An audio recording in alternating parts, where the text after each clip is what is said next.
18-17. Decíamos, ¿qué va a pasar? ¿Qué va a pasar con los mercados? ¿Qué va a pasar con el dólar? Hoy cerró arriba el dólar, 1075. Bueno, varios se desesperaron. ¿Qué va a pasar? ¿Qué va a pasar con la moneda nacional, ¿no? Con el peso. ¿Vamos a seguir con el peso? ¿No vamos a seguir con el peso? Y bueno, y ya el correlato de los precios. Hoy en muchos casos 40% de aumento. Bueno, vamos a hablar con el economista Jorge Bertolino, que nos va a ayudar a atender esta situación. ¿Cómo está, Jorge? Buenas tardes. Hola, Antonio. Bien, gracias por atendernos. ¿Te sorprendió el triunfo de Javier Milei o no? Sí y no. O sea, yo sinceramente tenía la corazonada de que iba a ocurrir lo que ocurrió, porque, digamos, la experiencia de elecciones anteriores con respecto a situaciones económicas muy malas me decía que un gobierno que provocó una situación económica tan mala como esta no podía otra cosa que perder feo.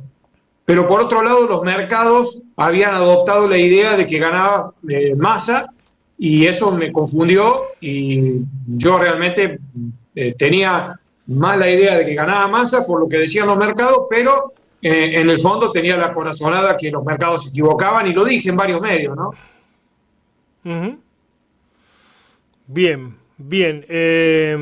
¿Cuánto del factor económico hubo o influyó en el voto de la gente, si es que influyó, ¿no? Creo que siempre el voto tiene varias interpretaciones, ¿no? No solamente la económica, no hay que ser, no me gusta ser determinista, pero entiendo que estamos en un momento de crisis profunda, con poca certidumbre sobre lo que puede venir. ¿Cuánto influyó el voto económico?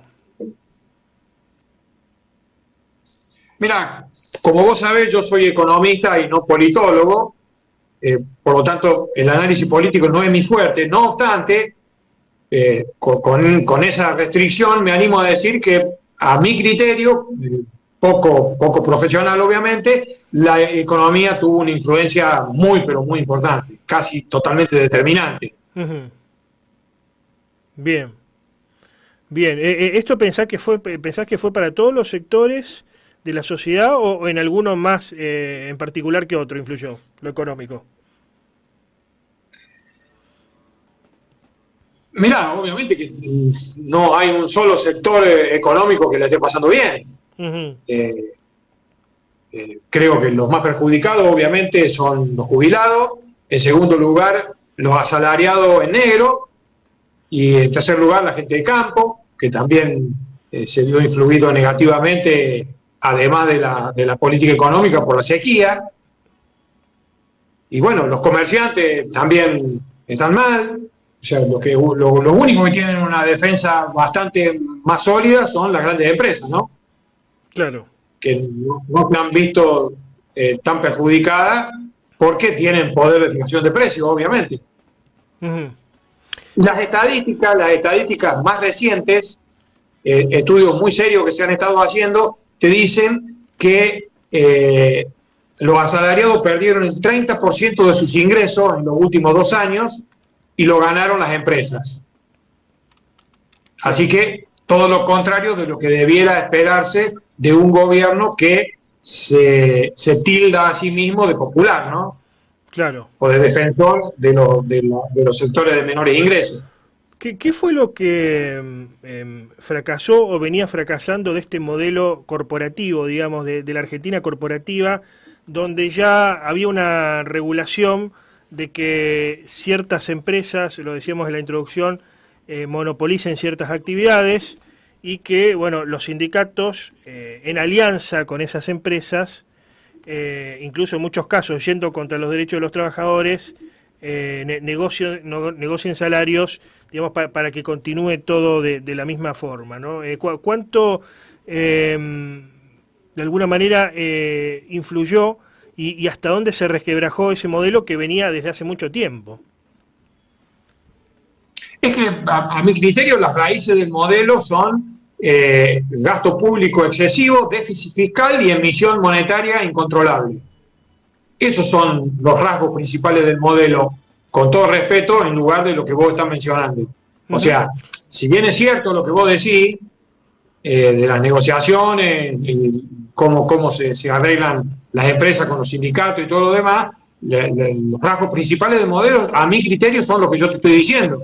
Y es un modelo que, digamos, puede sostenerse durante un tiempo, se ha sostenido durante décadas en la Argentina, y bueno, esta vez pareciera que se termina ese modelo y vamos a algo totalmente diferente. Pareciera, ¿no? Porque, viste, también puede ocurrir que el nuevo gobierno fracase y volvamos de nuevo a lo anterior.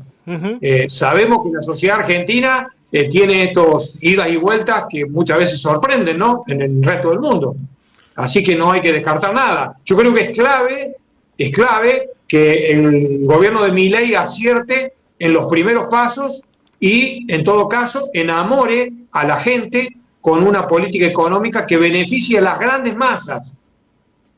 Ahí está la clave, en que acierte el gobierno en que sea una política no populista, sino popular. Y que creo que tiene grandes posibilidades de que eso ocurra si hace lo que dijo que iba a hacer y baja rápidamente la inflación. Cuando digo rápidamente, no digo en 15 días, sino en 6 meses. Si baja rápidamente la inflación a la mitad en 6 meses, aumenta mucho el poder adquisitivo de los salarios y las jubilaciones, y ahí la gente se enamoraría del nuevo modelo y posiblemente no volvamos atrás a las políticas que tanto perjudican a la gente común, ¿no? ¿Cómo sería, vos que conocés más del tema, has estudiado el fenómeno, cómo sería un capitalismo liberal que funcione, principalmente desde el aspecto laboral, ¿no? Porque muchos hoy dicen, está bien, esto no funciona, pero tengo un trabajo, mal que mal, tengo cierta estabilidad, si bien el salario me lo come la inflación, pero si me echan, si me despiden, tengo una indemnización. ¿Cómo sería un modelo liberal pleno, donde todos compitan? Y bueno, entiendo que con condiciones laborales más flexibles, pero ¿cómo sería y en qué beneficiaría a la gente? Digamos, o sea, al ciudadano de a pie, quiero decir. El principal beneficio debiera ser, luego de un periodo de ajuste, el incremento del salario, obviamente. Digamos, a lo que se apuesta en el nuevo gobierno es ir a un modelo productivo y no a un modelo distributivo. Cuando vos vas a un modelo productivo, le brindás las condiciones a las empresas para maximizar la producción. Y cuando eso ocurre, aumenta la demanda de empleo y luego de un periodo de ajuste, aumentan los salarios. Eso ha ocurrido en todo el mundo. O sea, te pongo el ejemplo más sencillo, si querés, China. Los salarios de China aumentaron 100 veces en los últimos 30 años. Y en cuanto... O sea, China tenía salarios miserables y hoy China tiene salarios bastante altos, más altos que muchos países de ingresos medios. Y en cuanto al trabajador, por ejemplo, a ver, yo me despiden de un trabajo o me voy de un trabajo por determinadas cuestiones. Muchos hoy dicen, no me quiero ir del trabajo porque no consigo otra cosa y no voy a conseguir otra cosa. ¿Este sistema permitiría que yo consiga trabajo más rápidamente? Digamos, o sea, al flexibilizarse las condiciones laborales, quiero entender que sería contratar en negro, quita de indemnización, etcétera, un sistema más liberal. ¿Esto permitiría que yo consiga trabajo más rápido, por ejemplo? Sí, pero contratar en negro, desde luego que no es posible sacar una ley que diga contratar en negro, porque es ilegal eso.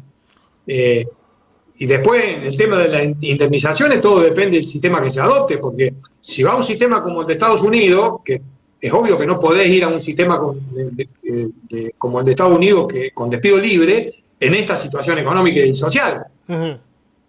En cambio, si por ejemplo vas al sistema de la mochila argentina, que bueno, que propuso, yo sé que vos lo conocés. Sí, Teddy Caragosian. Sí. Exacto. En ese caso, tanto si te despiden como si renunciás a tu empleo, te llevas lo que tenés ahorrado, la mochila que se le llama, a tu otro empleo. O sea, tanto te despidan como renuncies, no perdés los años de antigüedad que tenés acumulados. Bien.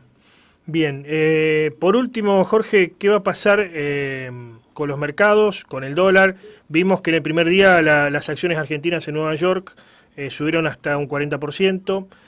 Bueno, hoy el dólar, después del feriado, llegó a 1.075. ¿Qué va a pasar? Mira, con respecto al dólar, vos creo que sabés bien que a mí no me gusta hacer pronósticos respecto al precio del dólar porque nadie sabe qué es lo que puede pasar. No obstante, con esa reserva, que te diría que lo más probable sería que el dólar vaya aumentando suavemente, no enloquecidamente. El dólar está desde hace varios meses muy, pero muy alto, el dólar libre y los dólares financieros están muy, pero muy altos con respecto a marcas históricas, digamos, descontando la inflación estamos hablando, ¿no es cierto?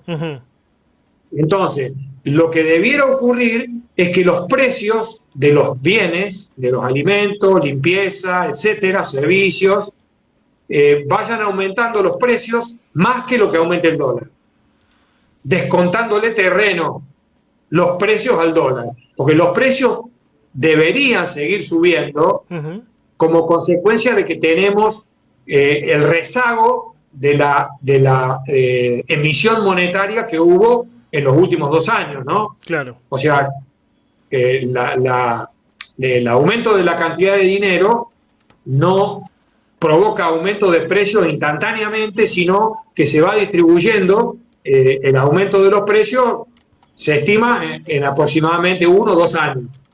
Entonces, tenemos por delante aumentos de precios por la emisión monetaria de los últimos 2 años.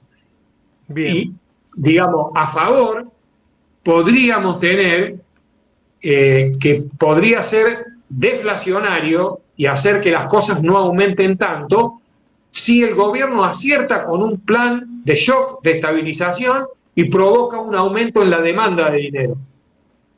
Muy bien. Porque te recuerdo, lo hemos hablado muchas veces, que la inflación surge no como consecuencia solamente de la oferta de dinero, sino como la diferencia entre la oferta y la demanda. Finalmente, acciones argentinas, ¿qué va a pasar? Porque ahora subió YPF, por ejemplo, pero si se llega a privatizar, que tengo entendido que está en carpeta por parte de Milei, no ahora, pero sí en otro momento, ¿qué pasaría con las acciones argentinas? ¿Qué pasaría con las energéticas? Yo creo que se vienen años de una fuerte revalorización de los precios de todas las acciones. En el caso específico de YPF, yo anoche estuve dando una charla para inversores y el análisis que hago es que en un término de 5 años aproximadamente, YPF podría valer 10 veces más de lo que vale ahora. O sea, ahora vale $15 y mi estimación es que YPF en 5 años puede valer $150. Te doy un ejemplo. YPF al precio de hoy vale el total de la empresa $6.000 millones. $6.000 millones. Petrobras, que es una empresa petrolera estatal brasileña. Vale $100.000 millones. Contra 6.000 que vale YPF. O sea, si YPF se fuera a $150, valdría 60.000 millones contra 100.000 que vale Petrobras. Te doy otro ejemplo. La petrolera de bandera española, Repsol, vale casi 30.000 millones, 5 veces más que YPF, y no hay petróleo en España.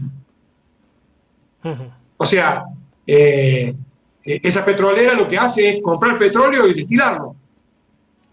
O sea, el potencial que hay en el aumento de precio de las empresas petroleras argentinas es inmenso. Y en cuanto a la privatización de YPF, no te olvides que no necesariamente se debe privatizar la propiedad de la empresa, sino que se puede privatizar la gestión. Bien. Permaneciendo el Estado argentino como accionista y siendo el director que le da las instrucciones a los gerentes, que podrían ser, como te digo, de una empresa privada petrolera internacional, a las cuales le pagaría un sueldo, les pondría incentivos, pero el propietario de las acciones podría seguir siendo el Estado argentino. Es una forma diferente de privatización. En ese caso, el Estado argentino, digamos, se quedaría con las ganancias de las empresas en proporción al 50% de las acciones que tienen, ¿no? El otro 50% lo tendríamos los accionistas privados de la empresa. Bien. Y además cobraría el impuesto a las ganancias, el IVA y todo lo demás. O sea que YPF puede ser una fuente de recursos muy, pero muy importante en los próximos años para el Estado argentino. Aunque no se privatizara su propiedad, que yo creo que lo más inteligente sería no privatizar la propiedad por lo menos por los primeros 10 años. Gracias por el contacto, Jorge. Ha sido un gusto, Antonio. Adiós.